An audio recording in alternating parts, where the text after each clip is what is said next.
할렐루야. 본문의 말씀을 가지고 하나님이 원하시는 행복한 가정, 이와 같은 제목으로 말씀을 전합니다. 요즘 많은 사랑을 받고 있는 찬양, 은혜와 행복을 만든 손경민 목사는 그의 찬양 행복한 가정에서 마른 떡 하나를 가져도 감사하며 나누는 가정, 서로의 연약함을 알고 사랑으로 감싸주는 가정, 어려움과 아픔이 올 때 두 손 잡고 기도하는 가정, 예수님을 모시고 예수님과 사는 가정은 행복한 가정이라 라고 노래했습니다.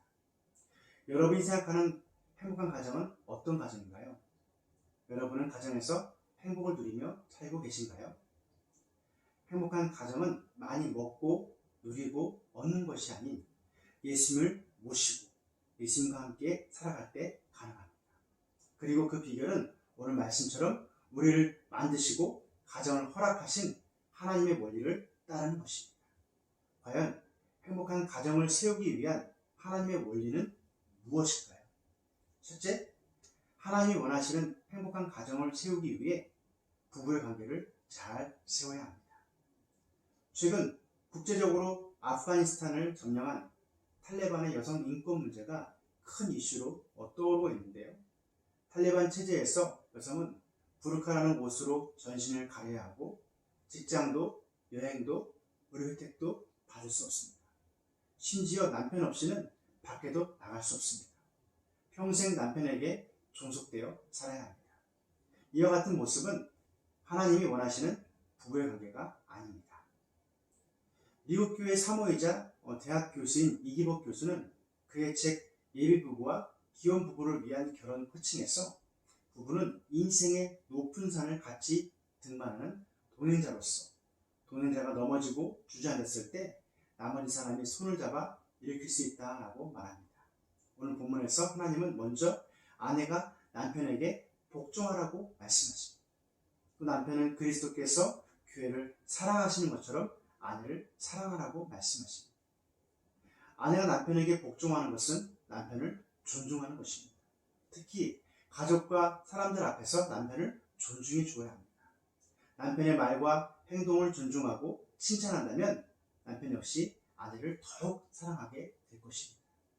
또한 남편이 아내를 사랑하는 것은 사랑과 관심을 표현하는 것입니다.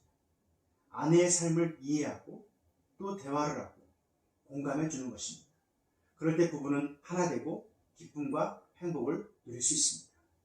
이렇게 부부는 그리스도를 경외함으로 서로 복종하고 사랑할 때 하나님이 원하시는 가정을 세울 수 있습니다. 가정에서 부부의 관계를 잘 세워 하나님이 기뻐하시는 행복한 가정을 세우는 저와 여러분이 되시기를 축원합니다. 둘째, 하나님이 원하시는 행복한 가정을 세우기 위해 자녀는 주 안에서 부모에게 순종하고 공경해야 합니다. 본문 에베소서 6장 1절로 3절에서 바울은 자녀들아 주 안에서 너희 부모에게 순종하라. 이것이 옳으니라. 내 아버지와 어머니를 공경하라.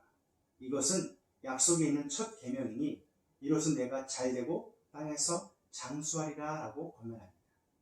제가 사역하면서 만난 분 중에 어머니에 대한 지극한 효심을 가지신 지역자님이 계십니다.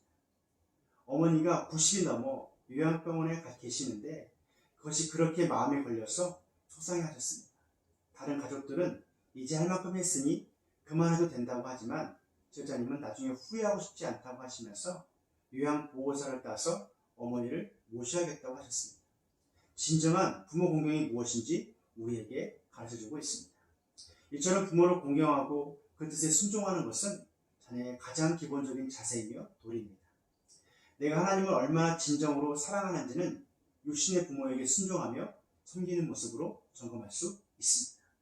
저와 여러분 모두가 하나님께 복종한 예수님의 본을 따라 부모님께 순종하고 공경함으로 하나님 원하시는 행복한 가정을 세우게 되시기를 축원합니다. 셋째, 하나님이 원하시는 행복한 가정을 세우기 위해 부모는 자녀를 인격적으로 대하며 주의 교훈과 훈계로 양육해야 합니다. 본문 에베소서 6장 4절에서 바울은 또 아비들아 너희 자녀를 노엽게 하지 말고 오직 주의 교훈과 훈계로 양육하라 라고 권면합니다. 하나님은 우리를 인격적으로 대해주시고 사랑하셨듯이 부모 역시 하나님의 선물인 자녀를 소유물이 아니라 인격체로 대해야 합니다. 자녀를 노엽게 하지 않는 것에서 더 나아가 하나님의 말씀으로 양육해야 합니다. 이것은 자녀 양육의 주권이 하나님께 있음을 인정하는 것입니다. 최근에 일어났던 정인 사건이나 구미 여아 방치 사망 사건을 보면 부모가 자녀를 자신들의 소유물로 여겼음을 알 수 있습니다. 하나님의 선물로 주신 생명을 너무 쉽게 여기는 인간의 잔혹함을 보여주는 사건입니다. 그러므로 그리스도인은 가정에서 자녀들을 노엽게 하지 말고 주의 교훈과 훈계로 양육해야 합니다. 자녀를 소유물이 아닌 인격적인 존재로 존중해 주어야 합니다. 하나님의 선물인 자녀를 인격적으로 대해 그리스도의 가르침을 양육하는 저와 여러분이 되시기를 축원합니다. 할렐루야.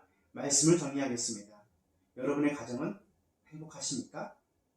여러분의 가정은 하나님을 주인으로 모시고 살고 있습니까? 행복한 가정은 하나님의 원리를 따를 때 누릴 수 있습니다.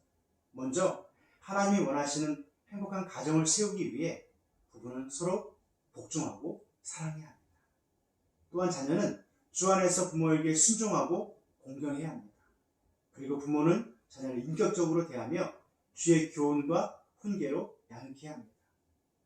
저와 여러분 모두가 이런 하나님의 원리를 잘 실천함으로 하나님이 원하시는 행복한 가정을 이루게 되시기를 주님의 이름으로 축원합니다. 할렐루야.